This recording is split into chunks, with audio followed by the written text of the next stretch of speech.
নমস্কার, বাংলা স্ফিয়ারে আপনাদের স্বাগত জানাচ্ছি। আমি সুমন চট্টোপাধ্যায়। বিষয়টি নিয়ে আমাদের মিডিয়ায় বেশ কয়েকদিন ধরেই চর্চা চলছে।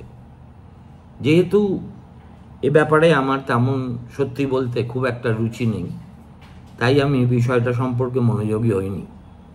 কিন্তু আজকে সকালবেলা টেলিভিশন খুলতেই দেখি আমাদের বাংলা চলচ্চিত্র জগতের 100 বারকার এক তারকারা সব টালিগঞ্জে তাদের স্টুডিওয়ে জমায়েত হয়েছেন এবং তারা সম্মিলিতভাবে প্রতিবাদ জানাচ্ছেন যে যেভাবে রাহুল মুখোপাধ্যায় নামক একজন পরিচালককে, যিনি তাদের সতীর্থ, বারে বারে অপমান করা হচ্ছে, তার প্রতিবাদে এবার তারা নাকি একটা হেস্তনেস্ত করবেন।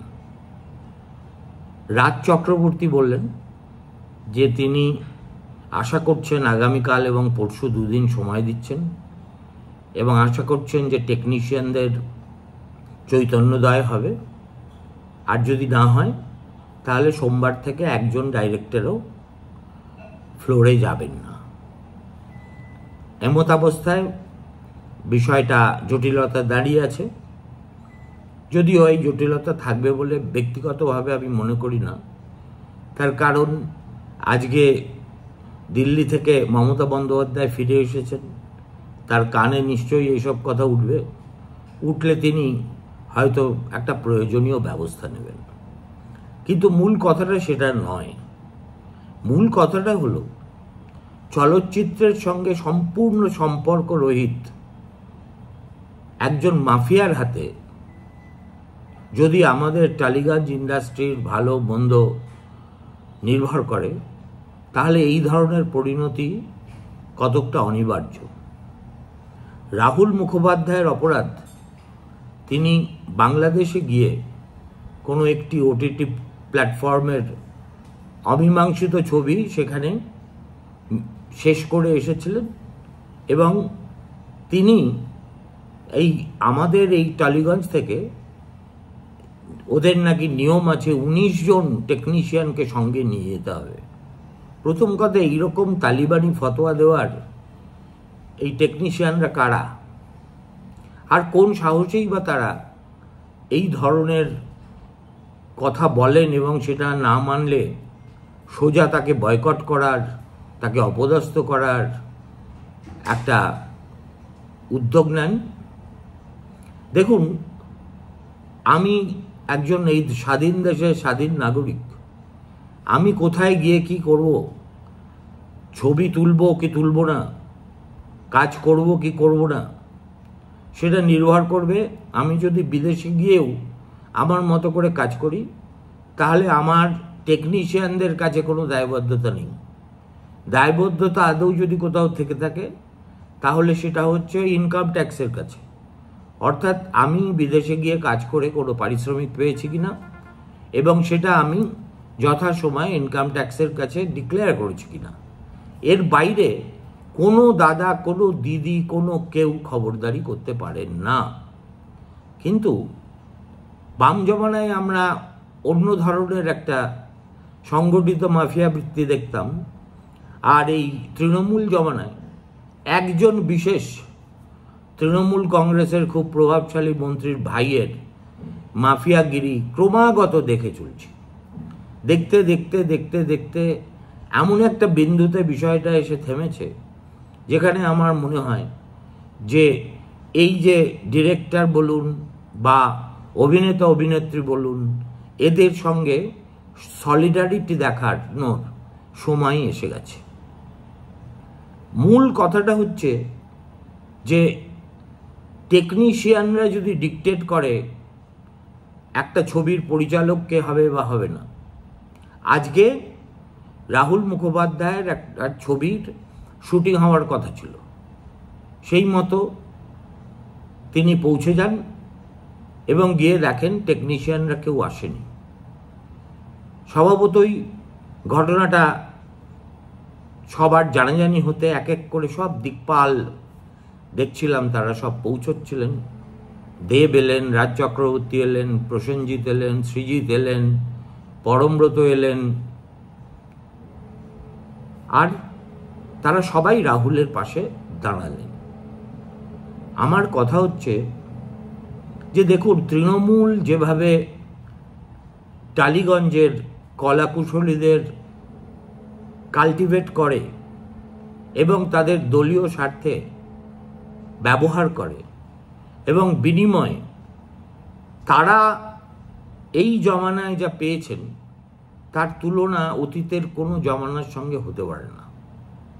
আজকে যখন সকালবেলা এই ডিরেক্টররা দফায় দফায় সাংবাদিকদের সঙ্গে কথা বলছিলেন, আমি ভাবছিলাম যে হু ইজ দেব? তৃণমূলের 3 বারের সাংসদ। Who is Raj Chakraborty?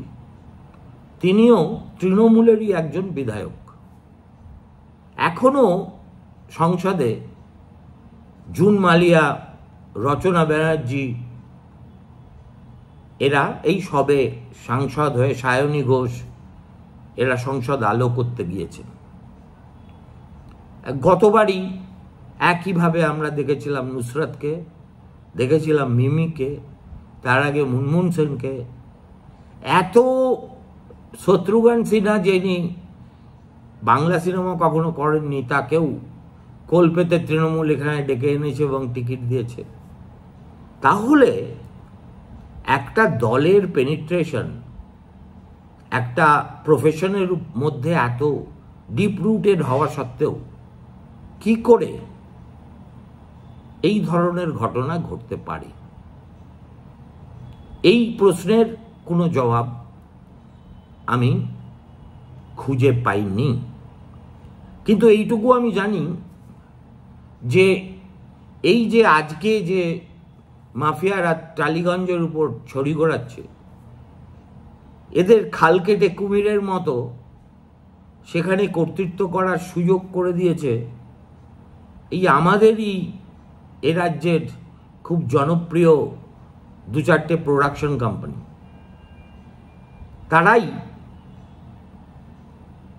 তৃণমূল সরকারের কাছে নম্বর পেতে কাঁধে করে এই সব লোকেদের ঢুকিয়েছে টালিগঞ্জে, এবং আজকে তারা ফ্র্যাঙ্কেনস্টাইন হয়ে গেছে।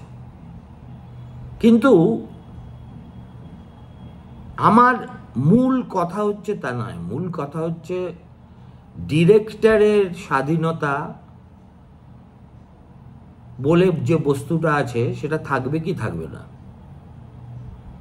আজকে দেখছিলাম পরমব্রত বলছিলেন যে অনেক সময় দেখা যায় যে যতজন টেকনিশিয়ান প্রয়োজন তার চাইতে অনেক বেশি টেকনিশিয়ান আমাদের নিতে হয়।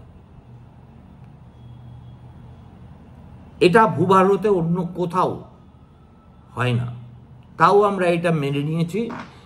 কিন্তু সব মানারই তো একটা কোথাও একটা গিয়ে সীমা থাকে। প্রথম কথা, যে ওটিটি প্ল্যাটফর্মের জন্য রাহুল মুখোপাধ্যায় ঢাকা গেছিলেন, তাদের প্রথম শুটিং কিন্তু এই টলিগঞ্জেই শুরু হয়েছিল। আজকে দেখলাম বিকেলবেলা হাতে একটা কাগজ নিয়ে ওই ফেডারেশনের কোনো এক কর্তা ব্যক্তি বোঝানোর চেষ্টা করছেন যে রাহুল মুখোপাধ্যায়কে আগে জিজ্ঞেস করুন যে 3 দিন পরপর শুটিংয়ে কেন তিনি 19 ঘন্টা, 20 ঘন্টা, 21 ঘন্টা করে টেকনিশিয়ানদের খাটিয়েছেন।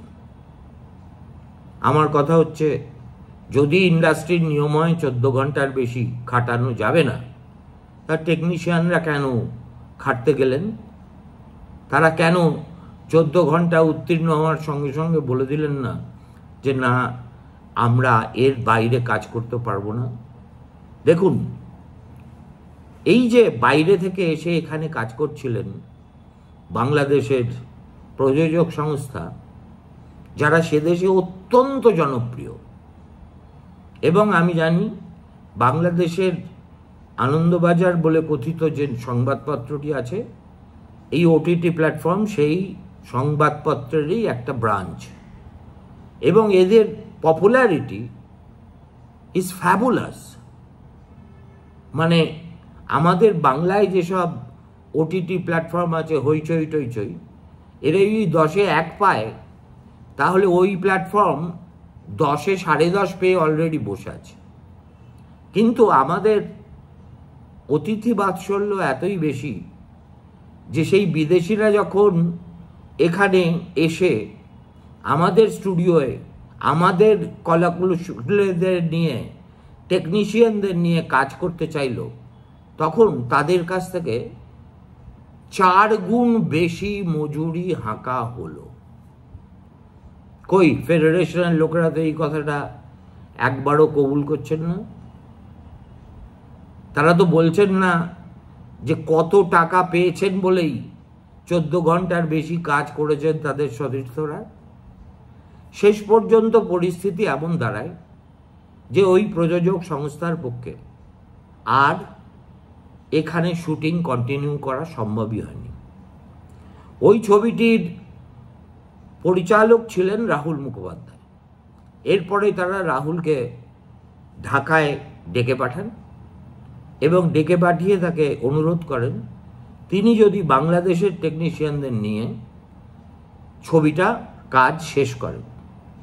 এবং তারা একথাও বলেন যে প্রয়োজনে আমরা কলকাতার অ্যাক্টর অ্যাক্ট্রেসদের এখানে উড়িয়ে আনব, তাতে আমাদের খরচ অনেক কম পড়বে, কিন্তু কলকাতায় বসে এই ছবির শুটিং আমরা শেষ করতে পারবো না, সেই আর্থিক সামর্থ্য আমাদের নেই।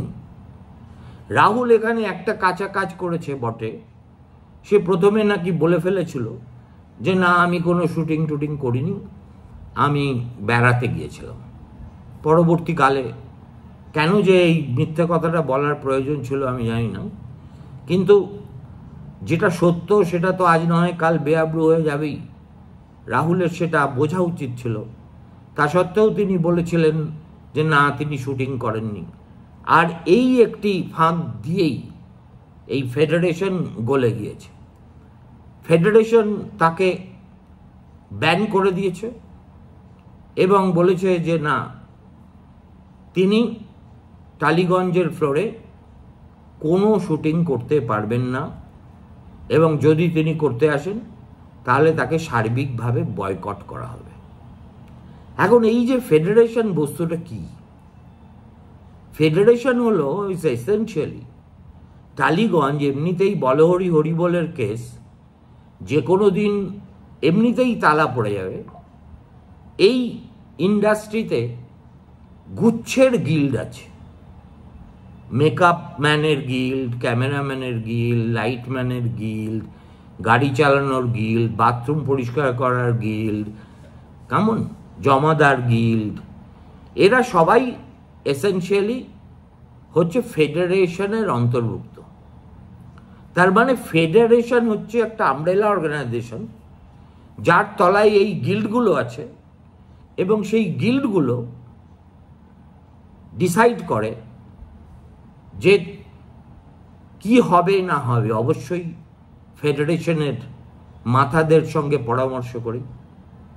রাহুলের ক্ষেত্রে, রাহুলের এই ছবির ক্ষেত্রে রাহুলকে যে ব্যান করে ডাইরেক্টরস গিল্ড তাকে যে চিঠি দিয়েছিল, সেই চিঠি দিয়েছিল এমন দুজন যারা দুজনেই আমার প্রাক্তন সহকর্মী, একজন আনন্দবাজারে আরেকজন আজকালে, এবং পরে সানন্দায় ছিলেন। তারাই বা কি করে এই রকম একটা ফতোয়া জারি করতে পারেন এটা আমার মাথায় আসেনি। সে যাই হোক, শেষ পর্যন্ত একটা মধুরেণু সমাপয়াতের রাস্তা তৈরি করতে ডিরেক্টররা হাত বাড়িয়ে দিয়েছেন। কিন্তু কল্পনা করে দেখুন যে একজন কি বলবো, হাফ প্যান্ট নেতাও নয়, যার দাপটে ওই নিউ আলিপুর ওই চত্বরে একটা গাছের পাতা নড়ার আগেও পারমিশন নিয়ে নেয়, তার হাতে কেন এই ধরনের স্বেচ্ছাচারের ক্ষমতা মমতা বন্দ্যোপাধ্যায় ছেড়ে রেখেছেন? কেন তার বিরুদ্ধে এত অভিযোগ থাকা সত্ত্বেও দল কখনো কোনো ব্যবস্থা নেয় না? দেখুন, এই জন্যেই মমতা বন্দ্যোপাধ্যায়ের এই যে বড় বড় কথা তিনি মাঝে মাঝে ভুল করে বলে ফেলেন, যে দুর্নীতির সঙ্গে যুক্ত থাকলে, দাদাগিরি করলে, অন্যের উপর জোর জবরদস্তি করলে দল এবার থেকে ছেড়ে কথা বলবে না। কিন্তু এটা যে কত ঠুনকো সেটা এইসব দু পয়সার নেতাদের দাদাগিরি থেকে পরিষ্কার বোঝা যায়। এবং আমার এটা জানতে ইচ্ছে করে যে তৃণমূল কংগ্রেসের ভিতরে কখনো কি এইসব বিষয় নিয়ে আর চর্চা হয়, যে একটা লোক আমার দলের পরিচয় ভাঙিয়ে একটা মুমূর্ষু ইন্ডাস্ট্রিকে একেবারে ভেন্টিলেটরে পাঠিয়ে দিচ্ছে এবং আমরা কিছু বলছি না, এটাই বা বাকি দল মেনে নেয় কেন? কোথায় তাদের পঙ্গুত্ব?